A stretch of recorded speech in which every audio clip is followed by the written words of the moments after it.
Boa noite. Vamos iniciar um debate, né? Eu espero que se torne um debate acerca da prática do professor. Então, em que consiste a prática de um professor, né? Nós sabemos que quando a gente está na academia, né, numa universidade, numa faculdade, a tendência é a gente aprender muitas teorias.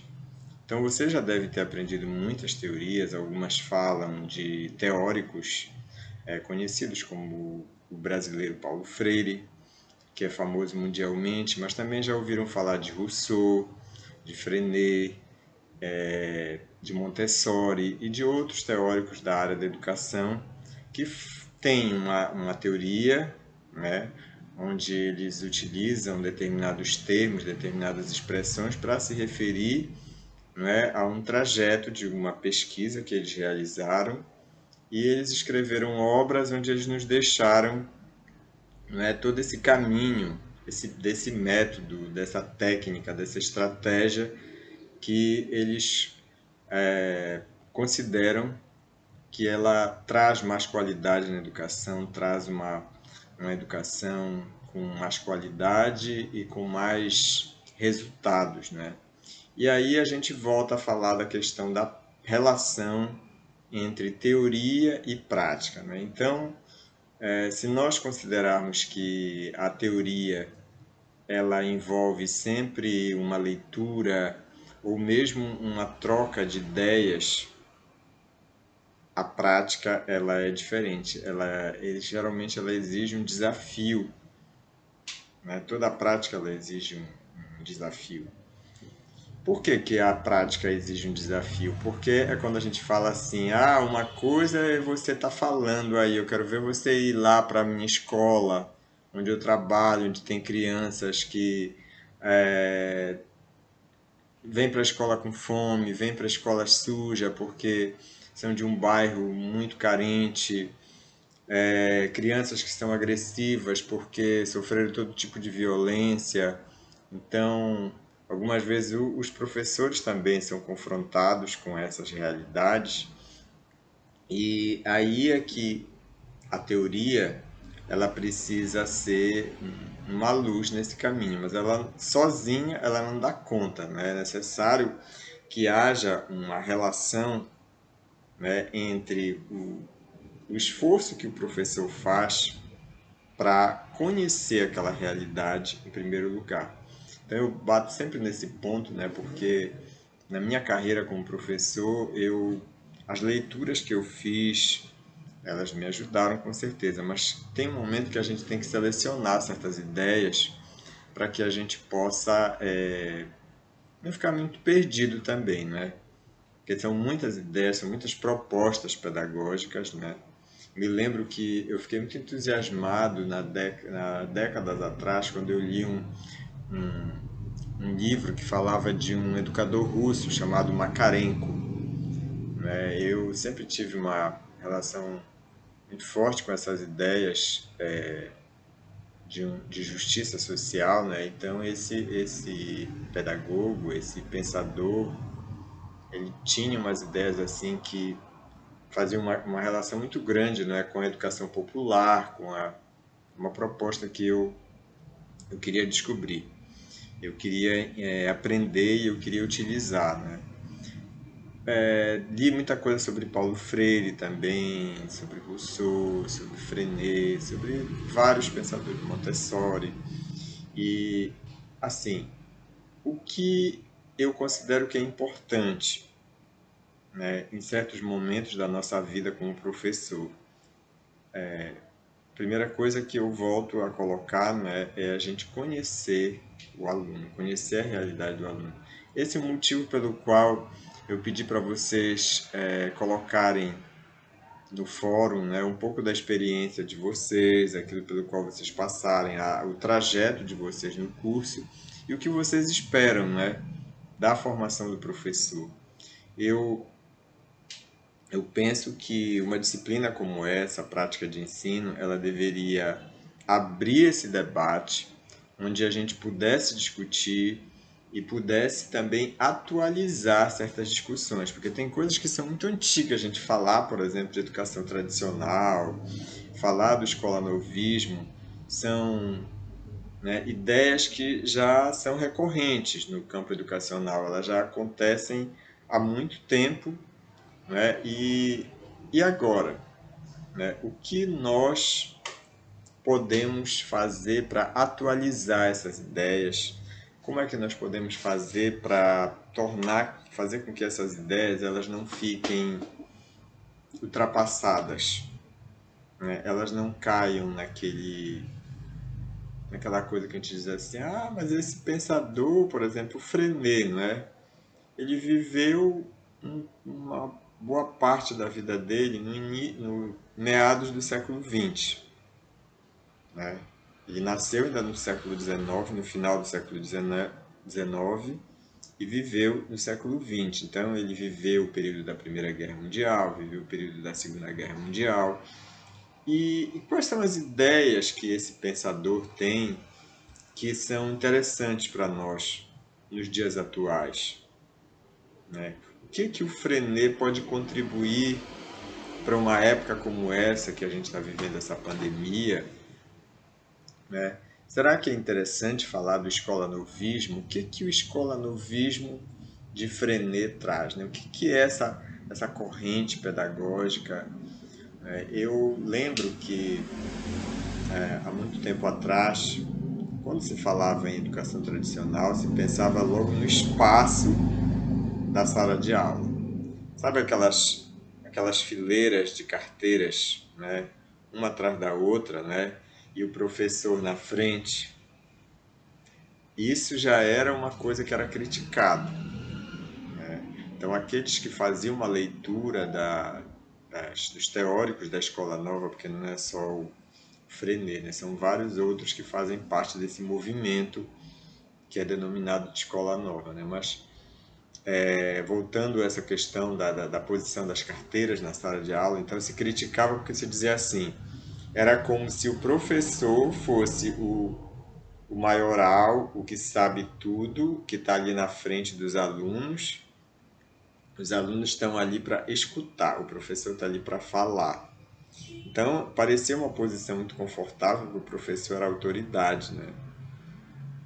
Então, o questionamento começava por aí, por esse posicionamento. Então, os adeptos da Escola Nova procuraram também modificar esses espaços dentro da escola. Por exemplo, em Frenet, ele cria dentro da própria sala de aula aqueles cantinhos, né, pedagógicos, onde você vai colocar ali um material que a criança possa manipular, ela possa descobrir, ela possa inventar e logicamente que tudo isso tem um sentido, né, tem um objetivo. Então, essa preocupação com o próprio espaço da escola, né, de como arrumar, de como organizar esse espaço da escola, é uma discussão muito interessante da gente pensar. E agora que a gente está só nas redes sociais, a gente está só nessas aulas virtuais, né?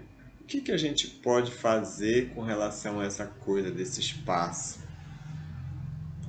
Vocês têm uma plataforma que vocês podem interagir, vocês têm um grupo, né, de WhatsApp onde vocês podem colocar posicionamento de vocês.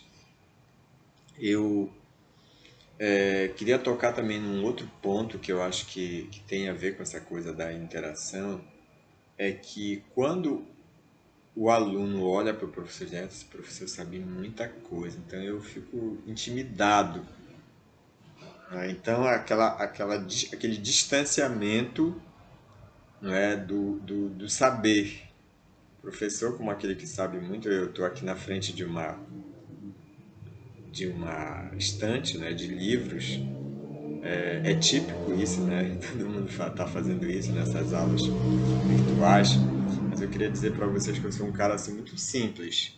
Eu, inclusive, na minha pesquisa que eu estou fazendo agora do doutorado, eu estou aprendendo muito com pessoas que sequer têm o ensino fundamental completo. E, no entanto, elas têm muito para contribuir para a gente, né? Então a gente precisa, em primeiro lugar, descer desse pedestal que a gente acha que professor, aquele que sabe muito. A gente aprendeu algumas coisas, mas ninguém sabe tudo. Todo mundo tem sempre algo a aprender e nenhum conhecimento ele é vivo se ele não for compartilhado, né? De nada adianta eu saber uma porção de coisa, por exemplo, uma aluna, a Adriana, não foi a Adriana Bahia, que me perguntou sobre como é que se pronunciava o nome, não é, do Frenet. Eu estudei, cheguei a estudar francês na escola, no fundamental, porque eu estudei de quinta, na época era que hoje é sexto ou nono ano, na época era quinta ou oitava. Vocês ainda são desse tempo, né? Que tinha quinta ou oitava série, fundamental. Eu estudei no São Francisco e nessa época nós estudávamos francês. A língua estrangeira que não existia é o espanhol ainda, né? Era raramente as escolas que tinham espanhol. A gente estudava de quinta e sexta série, estudava inglês e sétima e oitava estávamos francês.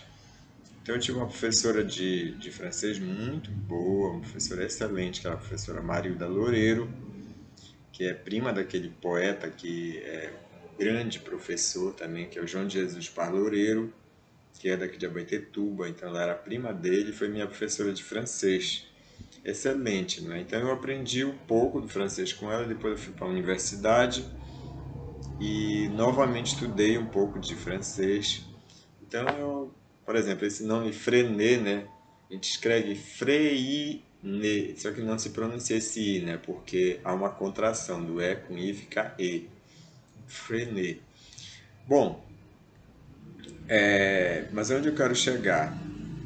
Que mesmo eu sabendo, se eu ver um aluno pronunciar de uma outra maneira, eu não tenho essa preocupação de ficar corrigindo muito o aluno. Eu acho que cada um vai aprendendo por si mesmo, vai percebendo as coisas e vai descobrindo, né?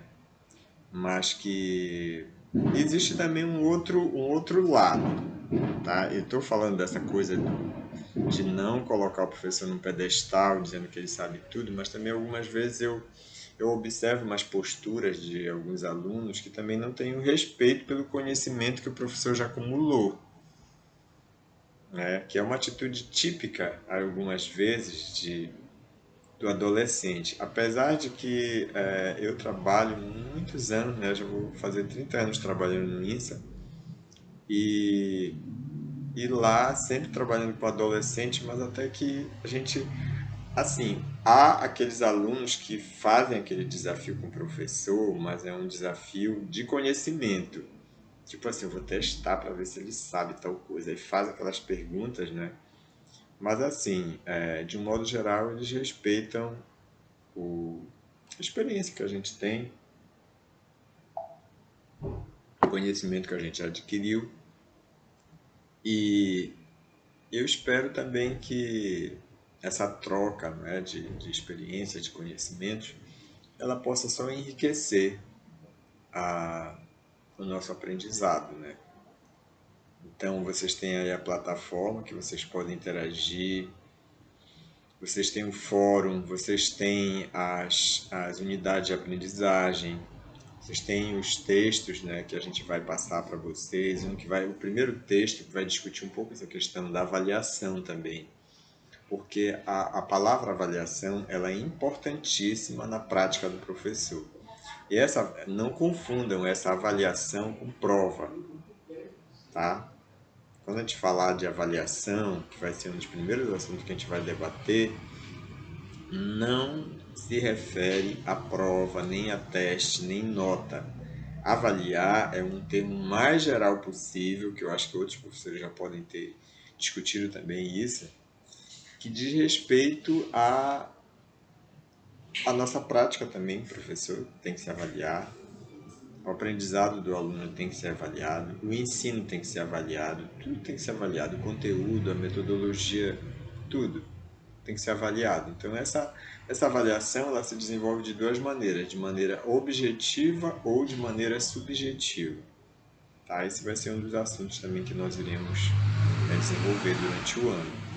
Eu estou mandando esse vídeo para vocês como uma forma assim de preliminar, de abrir um debate, de provocar um pouco vocês, porque nada pior do que aquele aluno acomodado, né? Então a gente quer que vocês tenham essa possibilidade de diálogo, de interlocução, de ficar inquieto para querer saber, de poder interrogar mais, né? O Frenet é um pensador muito interessante porque ele fala de duas coisas que eu gosto muito, né? Um é da famosa aula passeio, que é você pesquisar, é você sair daquelas quatro paredes da sala de aula, sabe? Conhecer o mundo lá fora. Agora, nesse momento da pandemia, a gente não pode fazer isso, mas a gente tem um recurso muito interessante, que é a internet. Então, algumas vezes a gente perde muito tempo, às vezes em redes sociais, que não trazem muito retorno para a gente, para a nossa vida intelectual, né? Então, que vocês possam usar as ferramentas que vocês têm na internet para desvendar um pouco esse mundo, né, do ensino em várias circunstâncias, né, em vários países, em vários contextos, tá? Que vocês possam explorar tanto o Google, outros sites, possam explorar o YouTube para descobrir, né, formas de aprendizado, formas de ensinar diferenciados, tá certo? Então, esse é o desafio que eu faço para vocês. Então, desde já a gente agradece a atenção e eu vou enviar esse vídeo para vocês. Obrigado.